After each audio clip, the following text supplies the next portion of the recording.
101,3 Star FM Inspiring Sound. Selamat siang Star Lovers. Widya Pradipta masih di sini ya. Dan saat ini kita ada di Bincang Spesial ya, podcast yang hari ini bersama dengan BPJS Kesehatan Sleman ya.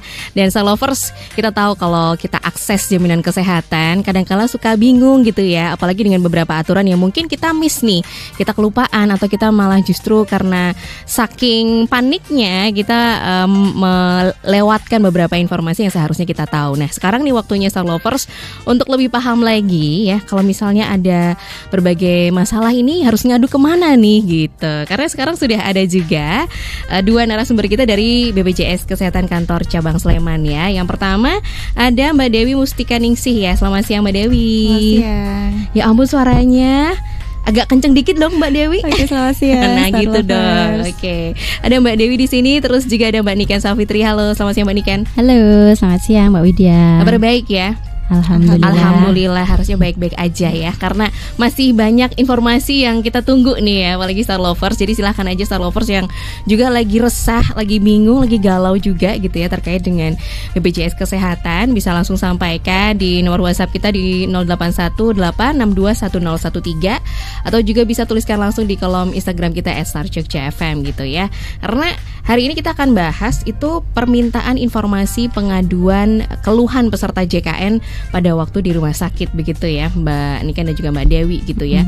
Nah, kita tahu nih untuk mengakomodir berbagai macam pengaduan yang namanya pengaduan ini ya, kadang-kadang juga kita sebagai pengguna atau peserta nih BPJS Kesehatan suka bingung, kita harusnya ngadu kemana nih gitu. Apakah di rumah sakit juga ada staf dari BPJS Kesehatan yang nantinya akan siap gitu ya menerima aduan kita atau menerima curhatan kita gitu ya.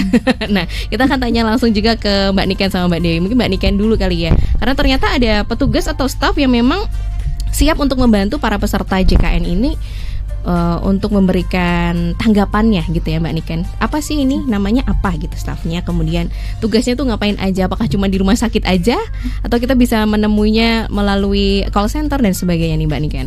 Ya, dapat kami jelaskan ya Mbak Widya. Jadi kita tuh ada staf pengaduan itu ada yang di kantor cabang, ada juga yang di rumah sakit.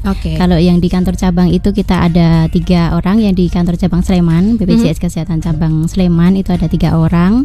Kemudian yang di rumah sakit itu kami ada 6 orang. Jadi kami tim ya Mbak. Yeah.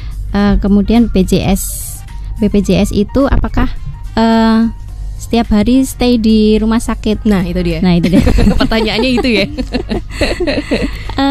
Kami ada 36 rumah sakit Mbak Widya. Jadi BPJS Kesehatan Sleman itu mengampu Kabupaten Sleman dan Kabupaten Kulon Progo. Itu ada 36 rumah sakit dan kita cuman berenam nih. Gimana baginya ya? Membelah nih.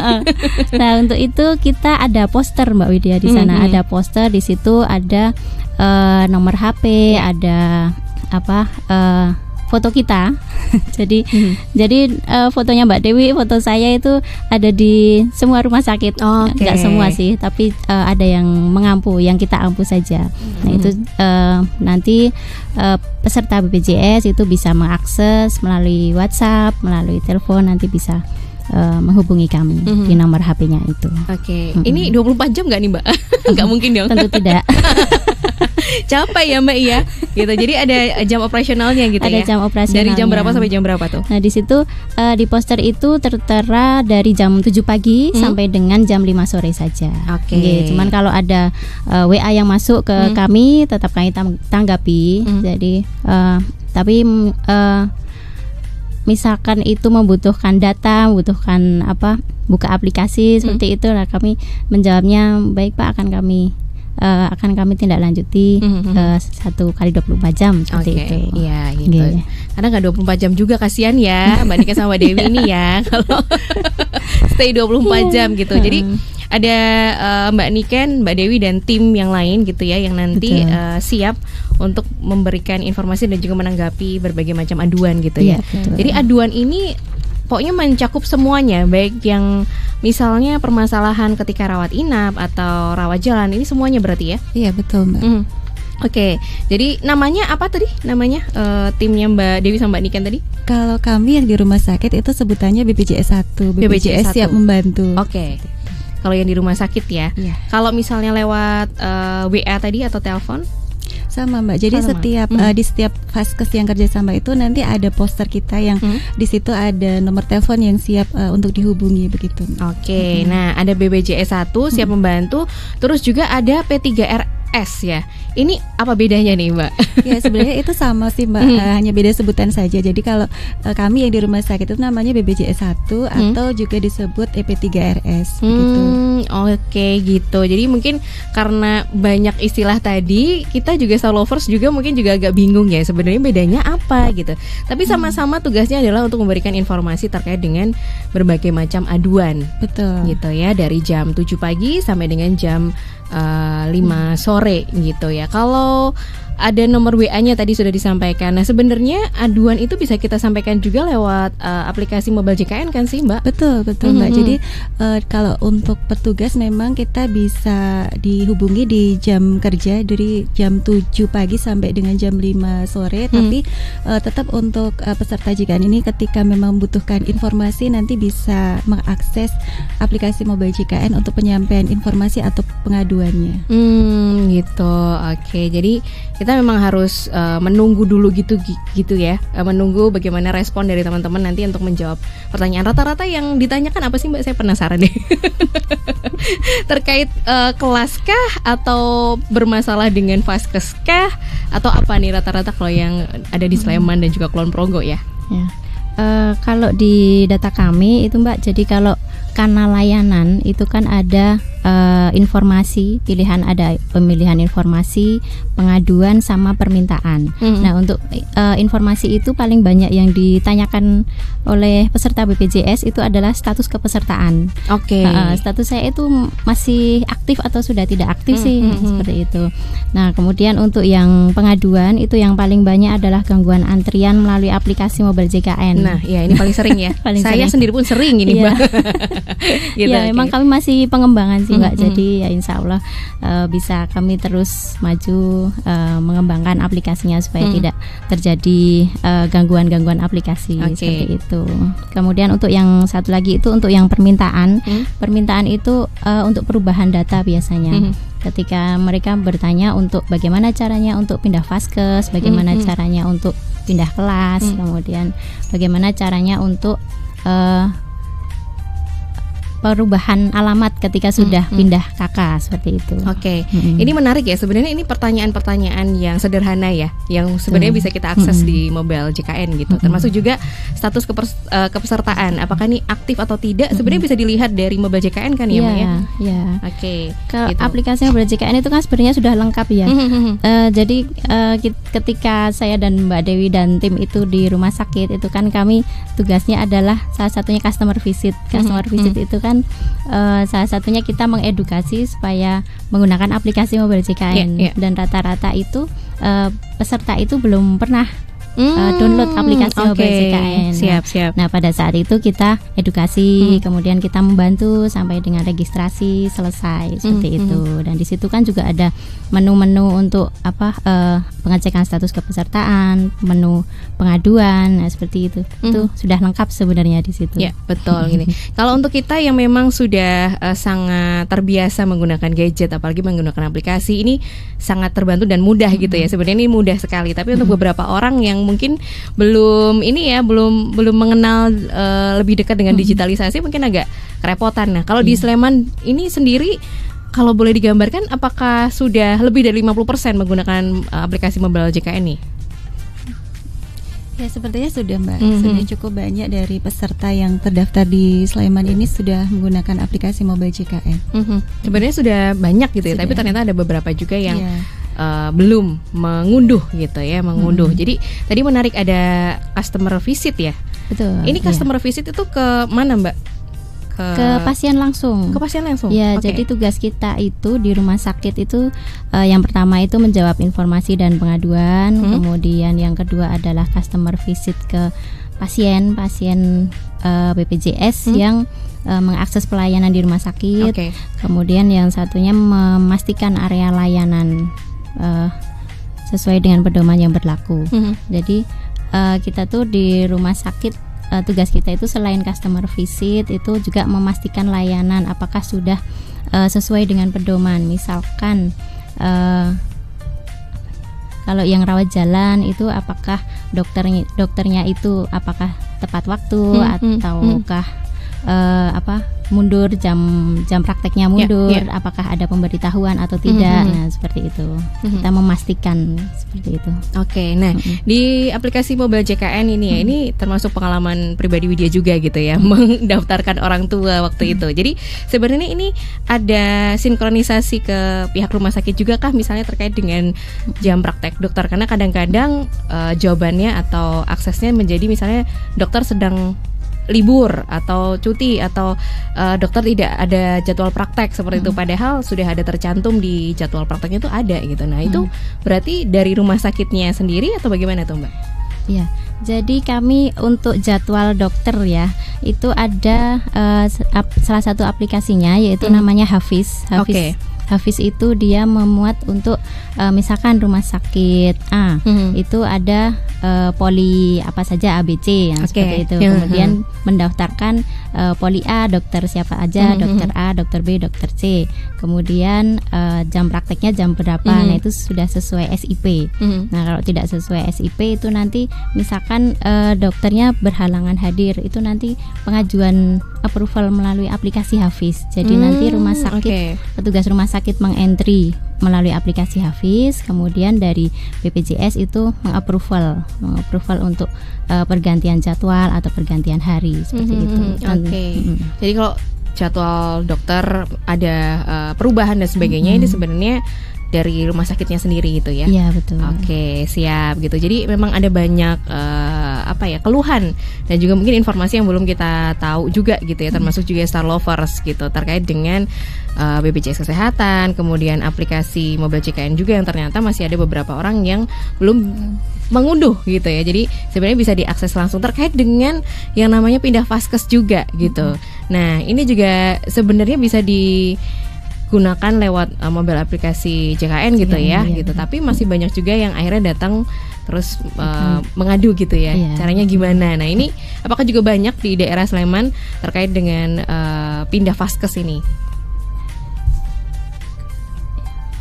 Ya, jadi untuk permintaan perubahan vaskes itu memang termasuk salah satu permintaan yang terbanyak gitu. Jadi sebenarnya untuk perubahan vaskes sendiri kan bisa diakses oleh peserta ketika memang peserta tersebut sudah mendownload aplikasi Mobile JKN. Tapi mungkin dari peserta kita juga belum ada yang mendownload aplikasi Mobile JKN, jadi masih banyak yang datang ke kantor untuk sekedar perubahan vaskes. Biasanya nanti ketika memang peserta itu sampai di kantor, nanti akan diedukasi untuk download sendiri aplikasi Mobile JKN, kemudian melakukan perubahan melalui aplikasi. Gitu.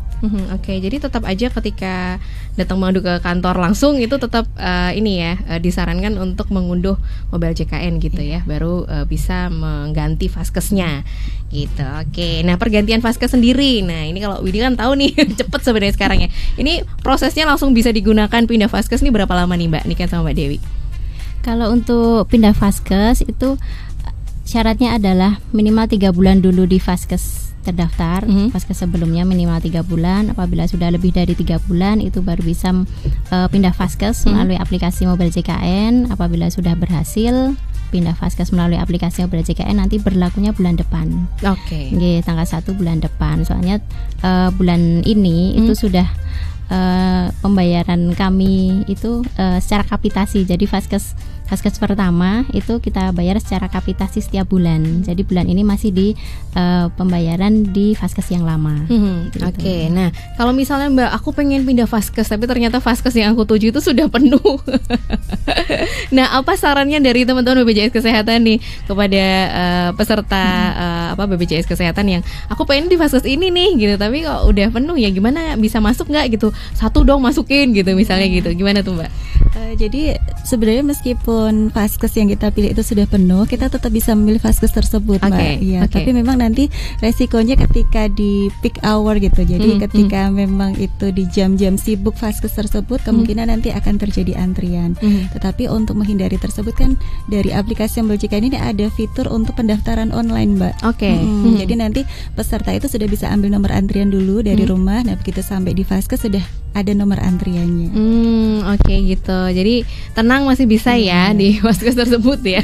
Kirain karena rumah sakitnya atau kliniknya ini udah penuh terus menolak nih, jangan-jangan aku ditolak ya karena tulisannya atau tanggapannya dari aplikasi itu sudah penuh gitu. Sudah penuh. Biasanya kan ada kuota ya Mbak ya, di situ disebutkan. Iya, disebutkan. Ada kuota berapa yang masih bisa untuk mendaftarkan vaskesnya itu tadi.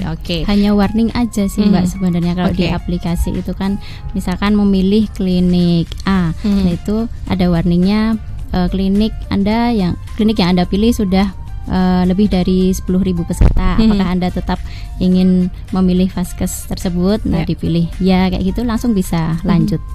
Jadi langsung bisa untuk memilih di klinik tersebut. Termasuk juga sebenarnya vaskes ada banyak pilihan ya. Jadi nanti tinggal dipilih aja. Kira-kira kalau misalnya ada pilihan yang kedua nih, misalnya aku nggak mau terlalu rame gitu ya, mending yang nyaman aja, bisa langsung tertangani gitu. Jadi nanti bisa dipilih ke vaskes berikutnya yang sebenarnya sudah disarankan di aplikasi itu ya.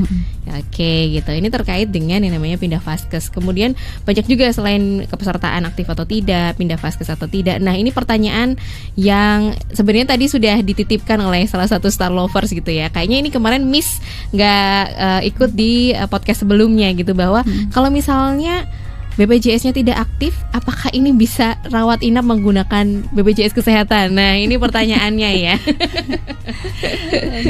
Gimana tuh? Jadi kartu BPJS kita bisa digunakan ketika memang status kepesertaannya aktif. Jadi sebelum menggunakan itu dipastikan dulu statusnya aktif atau tidak. Kalau memang kartunya tidak aktif karena belum melakukan pembayaran iuran, ya silahkan nanti dibayarkan terlebih dahulu iurannya. Jadi di podcast sebelumnya sebenarnya sudah disampaikan juga gitu ya. Terkait juga ada program rehab yang bisa dipilih untuk Star Lovers kalau memang ada tunggakan. Jadi selesaikan tunggakannya itu dulu, baru nanti aktif gitu ya, aktif kembali bisa digunakan gitu ya. Siap. Terus juga ada pertanyaan yang menarik juga terkait dengan lama rawat inap. Nah, ini yang dijamin oleh BPJS Kesehatan tuh berapa lama sih sebenarnya gitu? Ada maksimalnya nggak sih, misalnya 1 bulan atau gimana gitu? Karena ada juga yang tanya nih, ada yang belum tahu tuh. Untuk lama hari dirawat itu tidak ada batasannya, Mbak. Jadi selama memang pasien itu masih diperlukan untuk dalam perawatan dokter, maka pasien itu tetap akan dirawat. Jadi tidak ada batasannya, misalnya hanya 3 hari, 5 hari atau 10 hari, itu tidak ada. Jadi memang kalau memang dibutuhkan untuk rawat inap akan terus selama memang kepesertaannya aktif ya.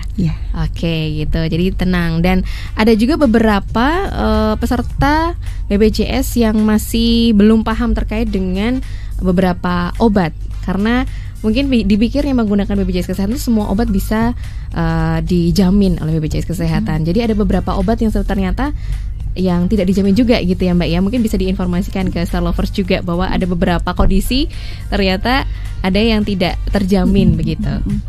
Ya, jadi dalam program JKN ini peresepan dokter itu memang mengacu pada formularium nasional. Jadi formularium nasional itu isinya adalah obat-obat yang masuk dalam program JKN. Meskipun obat itu berada di luar daftar yang ada dalam formularium nasional, tetap pasien itu tidak boleh dibebankan iur biaya. Gitu. Jadi sebenarnya untuk obat-obat yang di luar dari formularium nasional itu sudah masuk dalam paket penjaminannya, Mbak. Jadi sebenarnya bisa dijamin sebenarnya Mbak ya. Selama memang itu sesuai dengan indikasi medis dan sesuai dengan prosedur, seharusnya bisa dijamin, Mbak. Karena katanya nih ada beberapa kasus bahwa ada yang disuruh beli ke apotek di luar rumah sakit nih Mbak. Nah, ini akan kasus yang berbeda ya. Ini bagaimana nih tanggapannya? Mungkin bisa memberikan pencerahan ya Mbak ya. Jadi gini, ketika pasien itu rawat inap, itu kan pasti ada obat yang dijamin sesuai Fornas, sesuai dengan formularium nasional, dan ada yang tidak. Nah, sebenarnya yang tidak masuk di dalam formularium nasional itu kita sudah membayarkan satu paket. Jadi satu paket inasi bijis namanya.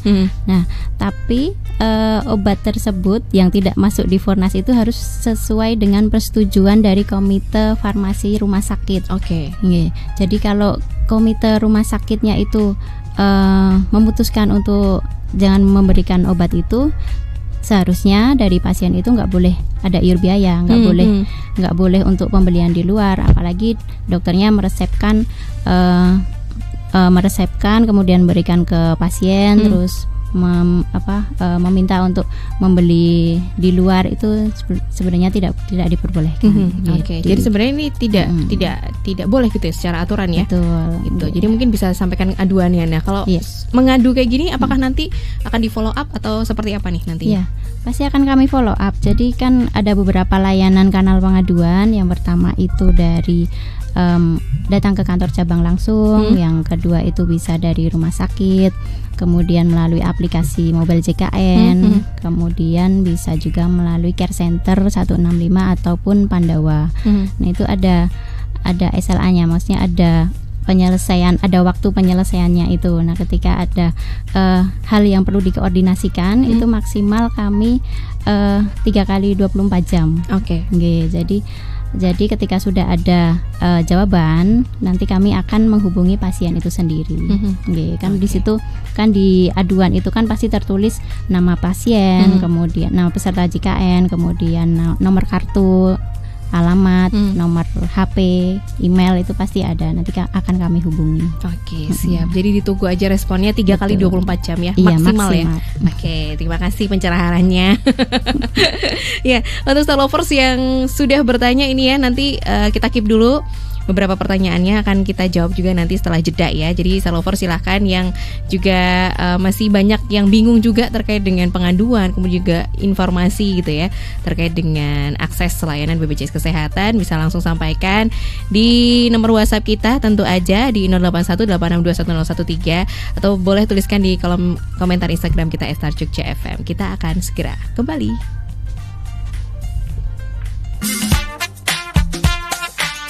Star Lovers, kembali lagi dalam bincang spesial bersama dengan BPJS Kesehatan Sleman ya Star Lovers ya. Yang kita tahu bahwa hari ini kita tuh membicarakan terkait dengan permintaan informasi pengaduan keluhan peserta JKN pada waktu di rumah sakit. Terima kasih juga untuk beberapa yang sudah bertanya di line WA kita di 0818621013. Gimana kalau kita cicil aja nih, ada Mbak Dewi dan juga Mbak Niken ya.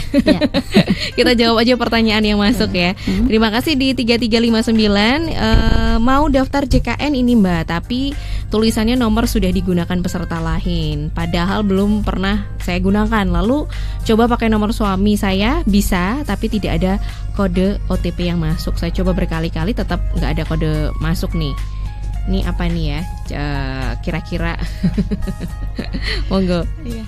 Baik, untuk kode OTP itu mohon dipastikan untuk nomor HP-nya itu aktif, kemudian ada pulsa SMS-nya Mbak. Gitu.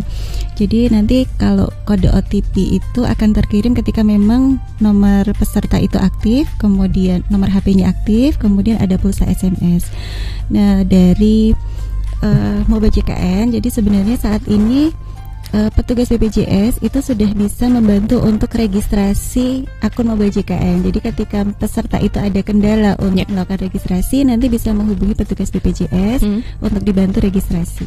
Oke, jadi memang kadang-kadang kita kalau daftar kok nggak masuk-masuk kodenya, ternyata masalahnya ada di pulsa SMS. Bisa jadi seperti itu. Karena biasanya kita nyarinya paket internet ya, sampai lupa tidak mencari atau membelikan pulsa SMS-nya. Jadi mungkin bisa jadi karena itu ya, Bapak atau Ibu nih yang bertanya, ini bisa jadi karena itu. Coba dulu beli pulsa dulu 5.000 deh ya. Siapa tahu habis itu langsung kode OTP-nya masuk, karena rata-rata biasanya karena itu ya Mbak Dewi biasanya ya. Seperti itu. Oke, biasanya karena itu. Kemudian ada pertanyaan juga dari Ibu Tiwi nih, apakah teman-teman dari BPJS Kesehatan ini nanti standby di beberapa rumah sakit, mungkin rumah sakit besar yang ada di Sleman atau Kulon Progo nih? Ya. Kalau jadi sudah kami jelaskan ya dari pertama ya Ibu siapa? Tiwi. Ya. Nah, Ibu Tiwi ini kalau untuk petugas BPJS itu yang stay itu hanya satu di Rumah Sakit Sarjito saja ya Ibu Tiwi. Jadi kalau untuk yang rumah sakit tipe B dan tipe C atau tipe D yang lainnya itu kami mobile. Cuman kami juga ada posternya di situ. Misalkan Ibu Tiwi ingin menghubungi kami juga ada nomor WhatsApp di situ. Silakan untuk WhatsApp kami informasi apa yang ingin diketahui oleh Ibu Tiwi. Oke, jadi nanti kalau misalnya di rumah sakit itu ada poster namanya Mbak Niken, Mbak Dewi, ya itu dia. Iya. Yang sedang ada di Star FM hari ini gitu ya. Oke. Ini ada pertanyaan menarik juga dari Pak Adi ya. BPJS Kesehatan ini bisa digunakan langsung ke IGD nggak sih tanpa ada rujukan? Karena misalnya nih tiba-tiba sakit terus langsung ke IGD aja atau harus nyari ke Vaskes 1 dulu, kan repot ya gitu. Untuk IGD itu pasien bisa langsung ke IGD rumah sakit, tetapi memang nanti penentuan apakah pasien itu masuk dalam kriteria gawat darurat atau tidak, memang nanti dari dokternya Mbak gitu. Jadi akses untuk peserta itu ke rumah sakit kan bisa melalui IGD atau bisa juga melalui poli. Nah kalau melalui poli itu kan harus ada rujukan dulu. Jadi nanti pasien atau peserta itu ke Vaskes tingkat pertama dulu, baru nanti apabila membutuhkan pelayanan lebih lanjut akan dirujuk ke rumah sakit. Oke, jadi ini disesuaikan dengan indikasi dulu ya. Iya, betul. Indikasi apakah ini gawat.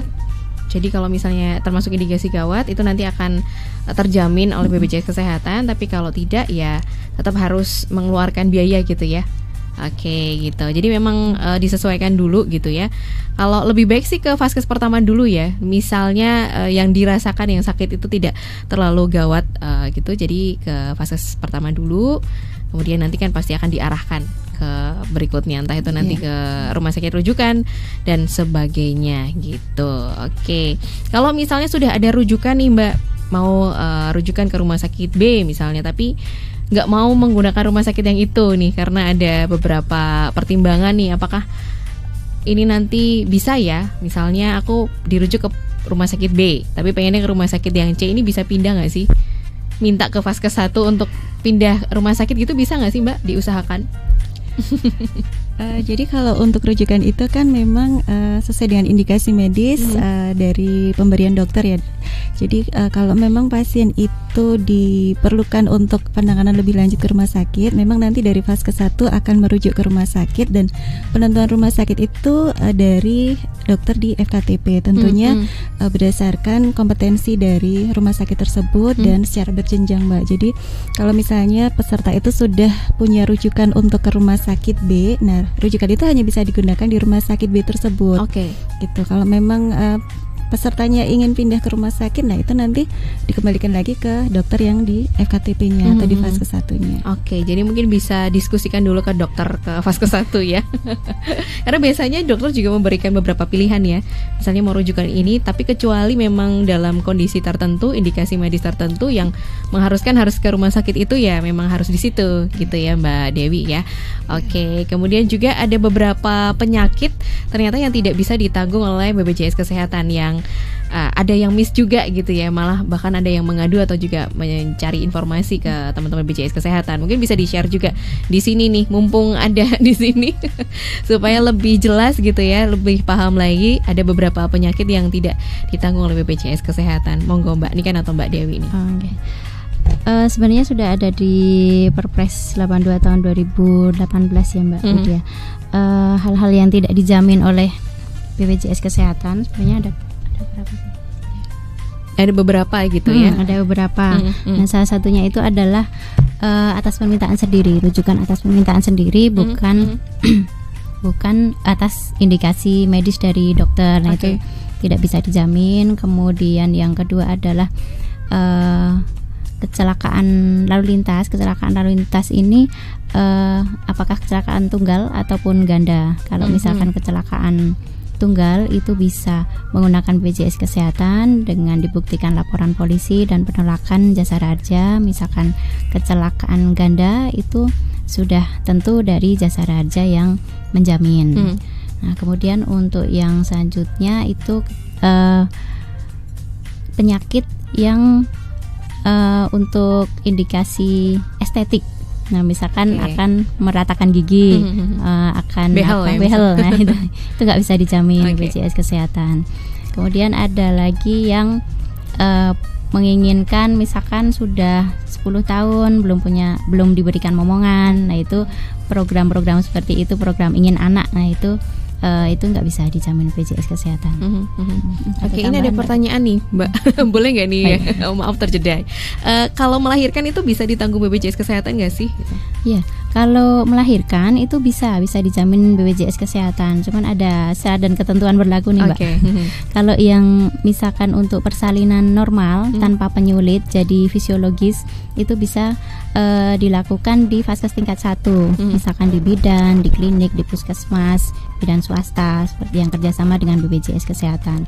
Tetapi apabila dari kehamilannya itu sudah ada indikasi untuk dirujuk, misalkan persalinan akan sesar atau ada penyulit yang lain, nah itu bisa dijamin di rumah sakit. Nah, seperti itu. Oke, bisa ya? Bisa, siap. Mungkin ada tambahan lagi dari Mbak Dewi terkait juga ada beberapa hal yang mungkin ini masih suka terlewat gitu aja informasinya terkait dengan beberapa penyakit yang nggak bisa ditanggung oleh BPJS nih. Tadi sudah beberapa disebutkan Mbak Niken ya. Jadi salah satu pelayanan kesehatan yang tidak jamin itu misalnya pelayanan kesehatan yang dilakukan di luar negeri. Nah, itu termasuk pelayanan yang tidak dijamin. Kemudian pelayanan kesehatan yang itu bertujuan untuk estetika tadi sudah ya.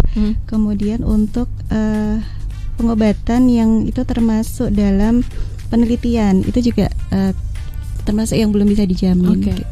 Jadi sebenarnya untuk pelayanan-pelayanan kesehatan yang tidak dijamin itu bisa kita lihat di Perpres 82. Kemudian juga untuk informasinya juga bisa diakses melalui aplikasi MBJKN. Jadi nanti dari aplikasi itu kita bisa melihat informasi-informasi terkait regulasi-regulasinya, Mbak. Oke, ya. Ini juga ada yang memberikan tanggapan. Terima kasih untuk Pak Wahyu. Saya ngelihat di TV tuh banyak ya kasus-kasus kondisi pasien sudah gawat, tapi ternyata ditolak oleh pihak rumah sakit. Nah, ini sepengetahuan teman-teman dari BPJS sendiri, boleh nggak sih ada penolakan apalagi terhadap pasien BPJS di rumah sakit nih? Ya, sebenarnya bukan ditolak ya Pak Wahyu, cuman mungkin tidak bisa dijamin BPJS, jadi dengan penjaminan umum seperti itu. Jadi kalau rumah sakit menolak pasien itu sepertinya kok nggak ada ya sebenarnya ya. Sebenarnya nggak ada, tetap apalagi di pasien gitu. Iya. Kalau udah di UGD masa harus menolak, harus pulang lagi kan nggak mungkin. Nah, kalau yang dari BPJS Kesehatan itu memang kami ada aturannya ketika sudah di IGD dan itu tidak ada rujukan dari vaskes tingkat 1, kemudian diperiksa oleh dokter di IGD, kemudian itu kan diperiksa masuk dalam triase yang mana, merah, kuning atau hijau. Setahu saya sih merah, kuning, hijau ya. Ada 3 itu. Nah, yang dijamin BPJS itu yang triase merah dan kuning saja. Kalau yang triase yang hijau itu mohon maaf belum bisa dijamin. Apa itu triase, Mbak? Supaya lebih paham juga nih Lovers. Ini istilah baru lagi nih. Kalau triase itu istilah kedokteran ya. Kalau triase itu di mana kondisi seseorang, kondisi pasien itu masuk dalam kegawatan. Ketika yang merah itu dia misalkan sudah jalan nafasnya itu ada gangguan sehingga dia tidak bisa bernafas. Kemudian kalau yang kuning itu misalkan dia gawat tapi tidak darurat, atau sebaliknya darurat tapi tidak gawat, seperti itu. Oke. Istilah-istilah ini sebenarnya dokter sih. Lebih dokter yang tahu ya. Iya. Cuma karena sering tahu jadi mendengar jadi lama-kelamaan hafal sendiri ya Mbak ya. Kurang lebih kayak gitu ya. Oke. Nah, kalau terkait dengan fasilitas layanan yang ada di rumah sakit ini juga kadang-kadang dikeluhkan oleh para peserta BPJS Kesehatan gitu. Misalnya saya sudah ngambil kelas 1 tapi kok layanannya masih menurutnya masih kurang ya, tidak sesuai dengan apa yang sudah diinformasikan oleh pihak rumah sakit misalnya. Nah, ini bagaimana tanggapannya dari teman-teman BPJS sendiri? Apakah itu bisa diadukan?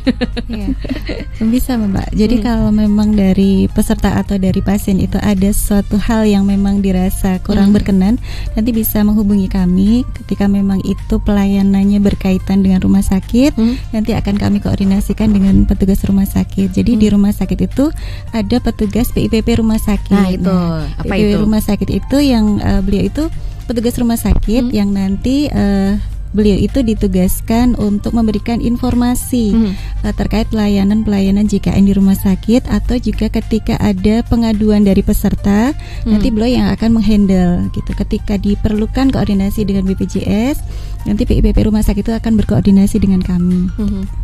Oke, jadi ini karena masih ada kaitannya gitu ya. Karena kan kita harus mempertegas juga ini ranahnya rumah sakit, ini ranahnya BPJS Kesehatan. Karena kadang-kadang suka salah ya, salah pintu. Ini sebenarnya ranah rumah sakit, tapi karena ini masih berhubungan, jadi masih bisa diusahakan gitu ya oleh teman-teman BPJS Kesehatan juga. Termasuk mungkin juga layanan untuk teman-teman yang ternyata ada di daerah yang bisa dibilang agak jauh nih aksesnya ke rumah sakit. Nah, sudah menjadi peserta BPJS Kesehatan, kemudian sudah datang ke fasilitas kesehatan yang sekiranya paling dekat tapi ternyata itu jauh, tapi ternyata masih ada beberapa layanan yang kurang memadai, misalnya aja mungkin obat yang kosong atau mungkin tidak ada dokter di situ. Nah, ini bagaimana aduannya dan seperti apa follow up-nya nantinya nih Mbak Dewi? Jadi nanti peserta itu bisa menghubungi petugas PIPP rumah sakit. Apabila pengaduan itu bisa diselesaikan oleh petugas rumah sakit, berarti cukup di rumah sakit tersebut. Tetapi ketika memang dari petugas PIPP itu membutuhkan eskalasi terkait mungkin harus koordinasi dengan BPJS, nanti bisa menghubungi kami Mbak. Apakah di semua klinik atau mungkin puskesmas ya, kalau fasilitas kesehatan dekat itu ada PIPP itu sendiri Mbak? Ada Mbak. Harusnya ada ya. Ada. Jadi kalau yang di rumah sakit poster tadi itu tidak hanya poster kami aja Mbak, tapi posternya itu ya poster dari petugas rumah sakit dan dari kami begitu. Nanti ada nomor HP petugas rumah sakit juga ada. Nah, itu juga bisa dihubungi. Kalau yang di Vaskes 1 pun juga ada yang bisa dihubungi PIC-nya. Ini biar jadi gambaran aja. Misalnya sampai tidak hanya sampai ke PIPP nih masalahnya gitu. Biasanya masalah seperti apa sih Mbak yang akhirnya harus ke istilahnya rujukan ke tingkat berikutnya. Nah, eskalasi tadi ya istilahnya ya, eskalasi tadi ke teman-teman BPJS Kesehatan. Seberapa gawatnya sih gitu ya pengaduan itu tadi hingga akhirnya membutuhkan eskalasi tadi? Biasanya yang berkaitan dengan administrasi kepesertaan biasanya Mbak, yang nanti dari petugas rumah sakit itu berkoordinasi dengan kami. Misalnya Mbak, ini ada peserta nomornya kok ada 2 ya. Nah, nanti petugas rumah sakit itu akan berkoordinasi dengan kami mana dari data tersebut yang valid untuk peserta tersebut, atau misalnya berkaitan dengan penjaminan begitu. Apakah kasus ini dijamin atau tidak? Nah, itu nanti dari petugas rumah sakit akan berkoordinasi dengan kami. Kami pun juga akan berkoordinasi dengan bidang terkait. Data ini yang biasanya ya. Datanya masih mungkin bisa jadi datanya ganda atau namanya salah. Nah, hal-hal seperti itu bagaimana caranya supaya bisa mengklirkan nih data saya tuh namanya salah tercantumnya di BPJS Kesehatan misalnya. Nah, ini apakah nanti juga mengganggu penjaminankah nanti ketika harus menggunakan BPJS Kesehatan atau gimana? Nah, ini caranya nanti solusinya juga seperti apa tuh Mbak? Kalau mengganggu tentunya mengganggu ya Mbak Widya. Jadi kalau misalkan data, misalkan nama saya Niken Safitri, nah di data BPJS itu kok Niken Safitri tapi pakai V. Nah itu kan beda ya. Nah, itu harus diupdate dulu. Caranya adalah bisa melakukan WhatsApp ke Pandawa, kemudian untuk update data sesuai dengan KK. Atau ketika kakaknya itu pakai V tapi di akte itu pakai F, nah itu memang harus disinkronkan. Jadi melalui Dukcapil dulu. Apabila Dukcapil sudah beres, nanti baru BPJS Kesehatan, data BPJS Kesehatan itu mengikuti di data Dukcapil. Seperti itu. Jadi memang harus sesuai dengan Dukcapil ya. Lagi-lagi memang karena data itu by system ya. Jadi dicek dulu apakah namanya sesuai dengan akte. Karena kadang-kadang ini yang jadi masalah ya biasanya ya, nama salah, hurufnya beda gitu kan, atau mungkin ada penambahan ternyata di KTP juga beda gitu. Nah ini harus ke Dukcapil dulu ya harusnya dulu, ya ke Dukcapil dulu baru nanti ke BPJS-nya gitu. Oke, jadi nah itu mungkin nggak cuma BPJS Kesehatan ketika salah nama di KK ya Mbak, kemungkinan ada layanan-layanan yang lain yang salah juga, misalkan di pajak atau di SIM, nah, seperti itu pasti juga ada sangkut pautnya gitu itu. Oke, siap. Jadi memang kejelasan dalam data itu penting banget dilakukan gitu ya. Betul, ya. Oke, untuk Star Lovers yang mungkin belum mengunduh aplikasi Mobile JKN gitu ya, jadi langsung aja buruan unduh aplikasi Mobile JKN karena ada banyak fitur yang bisa dimanfaatkan ya, termasuk fitur aduan juga ada di situ sebenarnya ya, terkait dengan pemindahan vaskes, kemudian cek jadwal dokter juga sebenarnya ada di situ ya semuanya ya. Jadi nanti bisa mempermudah kerjaan Mbak Dewi dan juga Mbak Niken gitu ya. Sebenarnya juga mempermudah peserta juga sih Mbak. Nah itu supaya nggak ke kantor gitu ya Mbak Dewi ya gitu. Oke, jadi selain mungkin mempermudah untuk beberapa kasus atau beberapa masalah gitu ya, itu juga bisa merekam data yang sudah kita lakukan ya, termasuk juga kalau misalnya kita udah beberapa kali ke rumah sakit atau fasilitas kesehatan, terus semuanya ada di situ ya. Betul. Rekam medisnya ada di situ juga gitu. Jadi monggo silahkan aja yang belum mengakses atau mendownload aplikasi Mobile JKN, ini ada di Google Play Store ya kan, ada di App Store juga ya. Juga ada. Jadi ini bisa mempermudah, atau juga kalau yang punya orang tua mesti bisa dibantu juga ya. Beberapa gitu yang mungkin kesulitan dalam mengunduh atau mengakses aplikasi Mobile JKN ini. Mungkin juga ada beberapa hal yang harus disampaikan ke Star Lovers nih terkait dengan yang namanya informasi aduan dan sebagainya nih Mbak Niken dan juga Mbak Dewi, monggo. Mungkin kalau dari saya itu ketika Star Lovers itu misalkan masuk rawat inap di rumah sakit, ketika masuk di UGD dan dinyatakan dokternya itu harus rawat inap, itu usahakan bilang ke petugas administrasi itu inform konsennya itu adalah pakai BPJS dulu. Nah nanti jangan pakai umum. Nah kan biasanya kalau pasien itu kan panik, keluarganya panik, terus nggak bisa berpikir, ya udah umum dulu. Itu. Nah itu sebaiknya BPJS dulu. Jadi inform konsen dari awal itu adalah BPJS dulu. Kita masih memberikan waktu 3x24 jam. Misalkan nggak punya Mobile JKN atau juga nggak tahu nih masih aktif atau belum, itu kami masih ada waktu 3x24 jam. Soalnya kalau yang pertama kalinya itu inform konsen dari awal itu adalah umum, itu ke belakangnya juga pasti umum, jadi nggak bisa berubah. Jadi ke BPJS itu udah ada aturannya di peraturan Menteri Kesehatan. Nah diusahakan inform konsennya BPJS. Nanti ketika sudah di hari kedua atau hari pertama itu sudah mengetahui BPJS-nya aktif kelas 1, nah itu bisa dijamin BPJS sampai dengan selesai, sampai dengan kontrol pertama. Seperti itu. Oke, jadi tenang dulu ya, supaya bisa lebih jernih gitu ya mengambil keputusan, karena kadang yang penting sudah selesai karena mungkin karena panik ya, ada anggota keluarga yang sakit kayak gitu. Tapi kayaknya banyak juga permasalahan ketika ada anggota keluarga atau mendampingi keluarga yang sakit, terus akhirnya waduh ini kepesertaannya bagaimana, ini bisa ditunggu nggak sih Mbak? Misalnya diskusi dulu atau meminta waktu ke pihak rumah sakit untuk sebentar ya, nanti akan diputuskan, akhirnya cek dulu nih BPJS-nya aktif atau tidak, kayak gitu bisa ya sebenarnya? Bisa. 3x24 jam tadi. Iya.